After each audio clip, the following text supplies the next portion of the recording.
तो बंधु, जिसने तुम्हें रतन पिलाया है और जिस कुल में तुम पैदा हुए हो और जिस कुल में तुम्हें अनंत देव मिले हैं, विद्या की रास्ता मिली है, तुमने उसको समझा नहीं है, उसको बिल्कुल नहीं समझा। आज वर्तमान युग में जिन कुल में जन्म लेने वाले जीवों ने, चाहे गृहस्थ का हो, चाहे ज्ञानी हो, विद्वान हो, कोई भी हो, क्या करें? गृहस्थ के पास तो तिजोरियां हैं, अलमारियां हैं माया को रखने के लिए, विद्वानों के पास कहाँ है?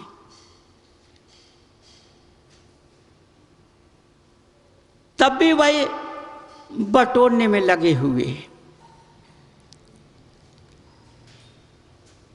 और दूसरों के पास रख देते हैं। खुद को नहीं मिलता है, खुद को नहीं मिलता है, दूसरों को बटोर कर दे देते हैं, उसका दूसरा मजा मारते हैं। समझो,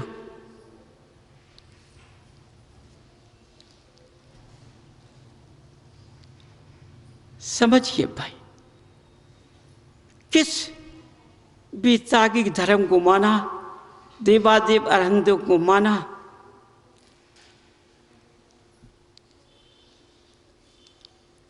अस्त जैसे पहले जुआ खेलता था तो जुआ वाले अपना ऐसा दाव लगा देते थे कि हो सकता है कि मकान पूरा चला जाए, उस मकान में पत्नी भी चली जाए, मकान का दाव लगा देते थे। इसी तरह आज विद्वान जिनालय का दाव लगा देते हैं। माने भगवान को भी अभिषेक में माया से कुबुद्धि वालों को दे देते हैं। समझो, क्यों, क्या करें, कैसे दुर्भाग्य, कैसे माया है, कुछ पासा बचा नहीं। मनुष्य बहुत सतर्क हो गया है, इसलिए भगवान के अभिषेक की बोली लगाते लगाते तुम्हारी माया खींचने में लग जाते हैं। तुम इतने खुश होते हो कि भगवान का अभिषेक की बोली चाहे कुछ भी लाखों में ले लें, हम करेंगे। तुमने नाम से अभिषेक किया है, पवित्रता से अभिषेक नहीं किया है। तुमने मिथ्यात्व मार्ग के द्वारा अहंकार रूप में, माया के अहंकार में तुमने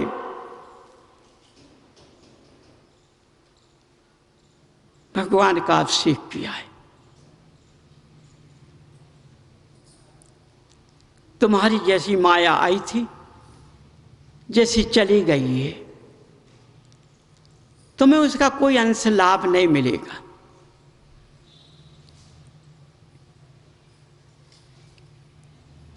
जबकि वो पुरुष कितना पवित्र होना चाहिए, काया से कितना पवित्र होना चाहिए,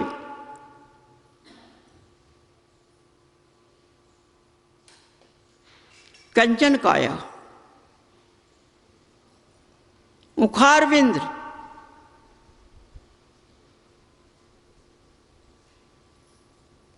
अमृत में होना चाहिए, उसकी अमृत वाणी निकलती हो, संयम की वाणी निकलती हो,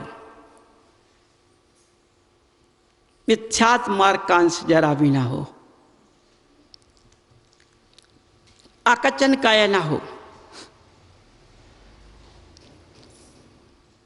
वह भगवान का अभिषेक करने में महान बन सकता है, वह उनके रास्ते को, उनके गुणों को ग्रहण कर सकता है, समझिए। लेकिन नहीं, माया वाला कैसा भी हो, आज तुम्हारे भारत क्षेत्र में ऐसा ही चल रहा है, समझो। तुम्हारे भगवान कह रहे हैं, मैंने देखा है, वो ये भी कह रहे हैं आज कि आज कुछ ऐसे विद्वान हैं, अधिकतर, कम नहीं, अधिकतर, मैं क्या करूं, कहलाए तो कहना पड़ रहा है, कूद के रास्ते पर हैं।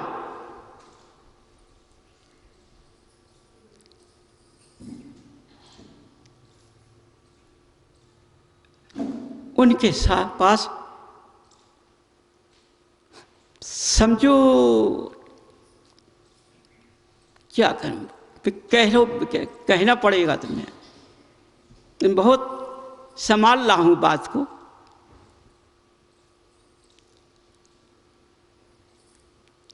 कुछ कुछ विद्वानों के पास तो व्यंतर हैं,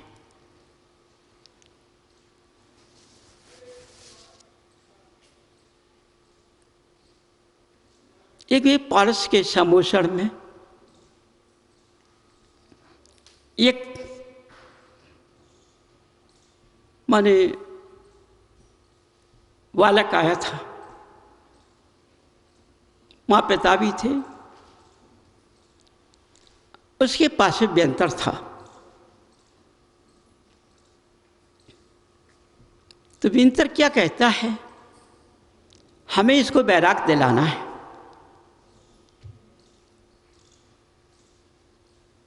कुछ भी हो हम दिलाकर रहेंगे।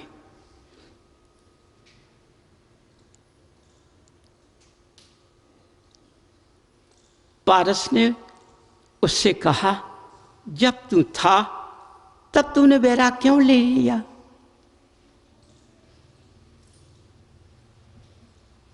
अधूरा बैराग क्यों छोड़ दिया? और इस बच्चे को बैराग दिलाकर क्या करोगे? धर्म से गिरा दोगे, अपने रास्ते पर चला दोगे, फिर क्या होगा तुम्हारा?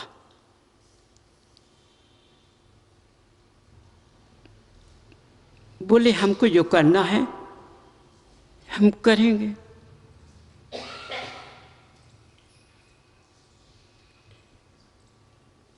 समझो, पारस ने कहा, भाई अब तो बहुत मुश्किल है, अभी तक होता आया होगा लेकिन अब नहीं हो पाएगा। मैं इस बालक को उस रास्ते पर नहीं ले जाने दूंगा, तुझको भागना पड़ेगा। वो आराम से चला जा तो अच्छी बात है, नहीं तो घसीट कर जाएगा तुझको भागना पड़ेगा, वो बालक को छोड़ना पड़ेगा। पार्सन से इतना ही कहा, अपना शांत हुए। उसने बहुत प्रयास किया लेकिन उसने बालक को बैराग नहीं दिला पाया, छोड़ना ही पड़ा, चला गया। समझो, देखो इसी भरत भूमि की बात है। आज जबकि सूर्य निकलने के बाद विहार करना चाहिए, सूर्य के पहले भी चल देते हैं। एक व्यंतरवासी आया, पारस से बोला, मैं छोड़ दूंगा।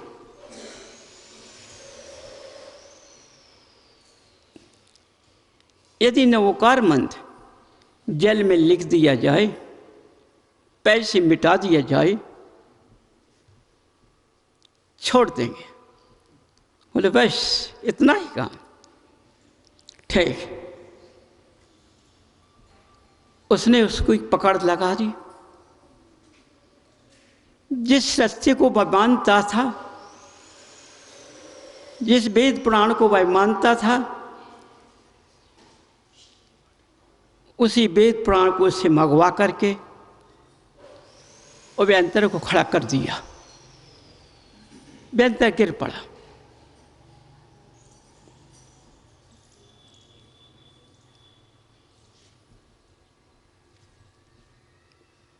गिरने के बाद बोलता है, मेरी सारी शक्ति चली गई।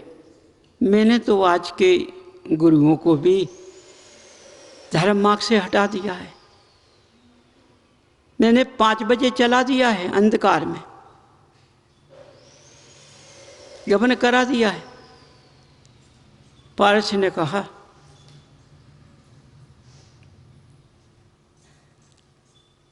उन विद्वानों के पास ना ज्ञान नहीं, तुम्हें समझ नहीं पाया, इसलिए तुम महान बन गए। तुम्हें वही ध्यान रहा, इसलिए तुमने वही वाणियाँ बोल दी। अब तुम अपना समझ लो, तुम्हारे पास कुछ नहीं बचा है, बस तुम बिना सहारे हो गए हो, कुछ नहीं बचा तुम्हारे पास। अब इसका कुछ नहीं कर पाओगे, तुमने इसको बर्बाद कर दिया। व्यंतर को भागना पड़ा, वह अपने रास्ते पर चला गया। तो देखो, कुबुद्धि का मार्ग जहाँ होता वहाँ व्यंतरों का वास होता है। समझो, इसलिए कुबुद्धि सबको छा जाती है। ये पता नहीं पढ़ने देती थी, पता इनका है। जैसे कोई व्यक्ति सवेरे से उठता है, बड़े सुबह से उठ के कोई देख ना ले, जिनाला जाता है, जल भरता है, तो प्रक्षाल, अभिषेक, पूजन, तिलक चंदन लगा करके अपने घर 5 साढ़े 5 पर आ जाता है।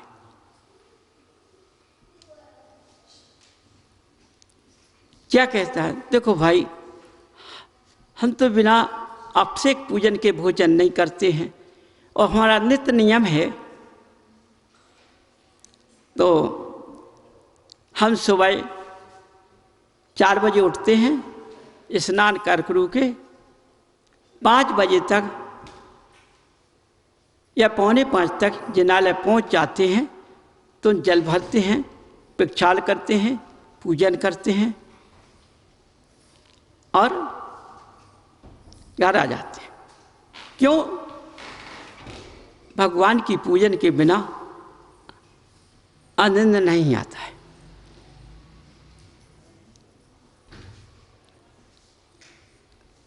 उससे कहा कि सूर्य जब तक न निकले, जब तक भगवान का प्रक्षाल अभिषेक नहीं करना चाहिए। सूर्य की किरण निकलने से भूमि पवित्र हो जाती है, और जब कुओं में जल होता है वो भी पवित्र हो जाता है। उस जल से भगवान का प्रक्षाल अभिषेक होता है, तभी पूजा तुम्हारी सार्थक होती है, अन्यथा सार्थक नहीं होती। पारस ने उसको रोक दिया। उसका समय अच्छा होगा, उसने उस बात को मान लिया। जब मानने लिया तो वह तड़पने लगा, अब परेशान करने लगा। फिर आया, हम तो बहुत परेशान होने लगे, हमारा मन नहीं लगता है। अभी धैर्य रखो, तुम जो किया है उसी से चलो, तुम्हें सब मालूम पड़ जाएगा। पारस ने भेद नहीं दिया। जब वो फिर अपने घर गया, उसी रास्ते से फिर चला, तो वह उचकने लगा, माने खेलने लगा। फिर आया,